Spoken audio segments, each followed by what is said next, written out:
Good morning, everyone. My name is Shasta. I am the training manager for Girl Scouts Heart of Central California.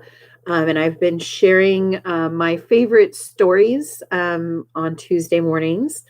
Um, I love reading and books and where stories can take you. And I'm one that when I read, I picture the story in my head. And I know everyone interacts and does that differently as they read. But I wanted to share with you a story from one of my favorite book series. It's called Girls to the Rescue. It's edited by Bruce Laskey. And the story I'm going to share today is called Lily and the Darters. And it's original story by Timothy Tocher. Long ago, three orphan sisters named Lily, Lilac, and Lotus lived in a small village in southern China. Their parents had left them nothing but a rowboat from which Lily the oldest fished. The girls farmed rice in exchange for the shack in which they lived. During the growing season, the girls worked from dawn to dark. But in the winter, when there was little work to keep them busy, they longed for something more. Lily knew that education could help them escape from a life of drudgery. Each winter, the ancient master ran a school for boys. The villagers often spoke of his fairness and wise wisdom. So Lily decided to approach him. One summer morning, as he gazed at the glassy pond that bordered the village, Lily stood where he could see her and politely waited for him to speak. "Young miss," he said at last, "why are you not working on this fine morning?" Lily bowed. "Ancient master, my sisters and I respectfully ask permission to attend your school." The master raised one eyebrow in surprise. "My school is crowded," he said. "Boys take every available seat. There are boys who will someday leave the village and go out into the world to make their fortune. Why should I waste space on girls? Marry my students, and they will share as much of their knowledge as you need." "We are as smart as any boys, sir, and need schooling just as much. My sisters and I are already on our own in the world. We have taught ourselves how to plant, tend, and harvest rice. Some of your students are still not trusted with a crop," answered Lily. "Your presence would change my whole school, Lily. Soon other girls would ask to attend. To accept you, I need some proof of your intelligence," said the ancient master. "What can we do to prove ourselves?" Lily asked. "Do you see the dragonflies swooping around our heads? My students call them darters in honor of their great speed and dizzying acrobatics. For years, I have offered a prize to anyone who can capture a darter without killing it. Boys have fallen in the pond, run into trees, and tripped over rocks chasing the darters, but none have succeeded. Prove you are smarter than the boys. For every live darter you bring me at the harvest festival, I will give you a seat in my school." "But, sir, nature has made them uncatchable. How can we do what is impossible?" "I will give you the same clue I give the boys, Lily. Use your head. Study the darters." Then the ancient master turned and left. How can I capture a darter? Lily wondered as she sat on the bank to watch their flight. When Lily told her sisters about the challenge, Lilac and Lotus were eager to try. "Perhaps the three of us together can do what none of the boys could do alone," said Lotus. Next morning, the girls were at the pond to greet the sunrise. Lilac and Lotus waved branches to any darters that came near, trying to chase them towards Lily and her waiting net.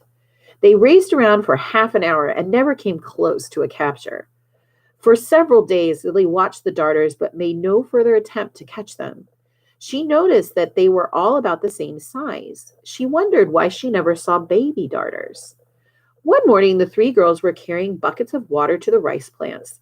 The summer sun beat down on them, and Lotus, the youngest, kept complaining about the heat. Lilac cooled her off by dumping a bucket of water on her head. Soon all three girls were splashing and laughing. Finally, they collapsed on the ground, hugging each other and catching their breath. When they got up to return to work, Lily cried, "How heavy my clothes feel! It is hard even to walk." This gave Lily an idea. "What if we soak the darters? Do you think they will still be able to fly if they are wet?" Haven't you given up yet?" asked Lotus.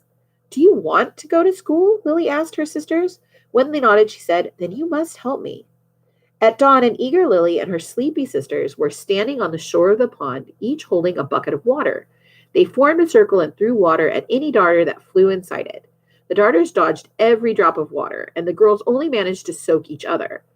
It was not fun being wet in the cool early morning. Lilac and Lotus sulked the rest of the day, but Lily was too busy thinking to notice. Each evening, Lily fished and studied the darters. She saw that even their mating was done in midair. Two darters would zoom around the pond locked in an embrace. The females would then dip down and lay her eggs in the murky water. Suddenly, a new idea popped into Lily's head. That's it, the water, Lily exulted. She rowed her boat to shore and raced home. Lilac, Lotus, she called, I need to use our boat to make a darter trap. Can we do without it until the harvest festival? How will you catch fish? Grumbled Lilac. I will fish from the bank, and we will make do with less. We may never again have a chance to go to school, said Lily. Let her have it, urged Lotus, or we'll have no peace. I wish the harvest were already here so we could be done with this silliness. Next evening, Lily rowed the boat to a secluded spot along the shore, then pulled it into the bushes. She stood the oars up on the overlooks like twin masts. Then she used a bucket to shovel muck from the bottom of the pond into the boat. Each scoop was full of tiny, squirming creatures that quickly burrowed out of sight. The muck smelled of rotting plants, but Lily worked on. She ladled pond water into the boat until it was almost full.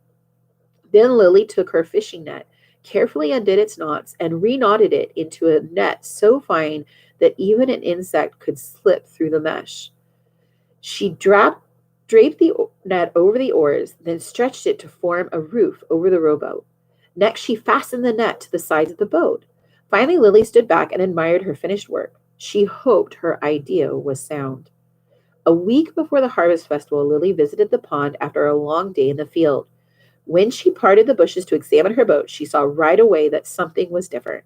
Grotesque little creatures were crawling all over the inside of the netting. Lily scalded close and watched. The creatures hung from the net and twisted their bodies in a strange, silent dance. As Lily watched, the creatures nearest her twisted violently and split its back open. A new creature squeezed out through the opening. Like a butterfly escaping from its cocoon, Lily felt an electric shock of joy. The day of the harvest festival arrived. Lilac, Lotus, and Lily brushed their hair until it shone and put on their best clothing. In place of jewelry, they wore wildflowers plaited around their necks and waists. Lily carried a small bamboo box. The ancient master was seated beneath a shade tree, enjoying a cup of rice wine. Fathers brought him samples of their crops. Mothers offered him the most savory dishes. All the parents hoped to gain admission to the ancient master's school for their sons. Everyone stared when the three sisters approached. They stopped before the master, Lily standing between Lilac and Lotus. All three bowed. Have you failed, Lily? I see no darters, the master remarked. Lily bowed again, then presented her box to him. He smiled and opened the lid.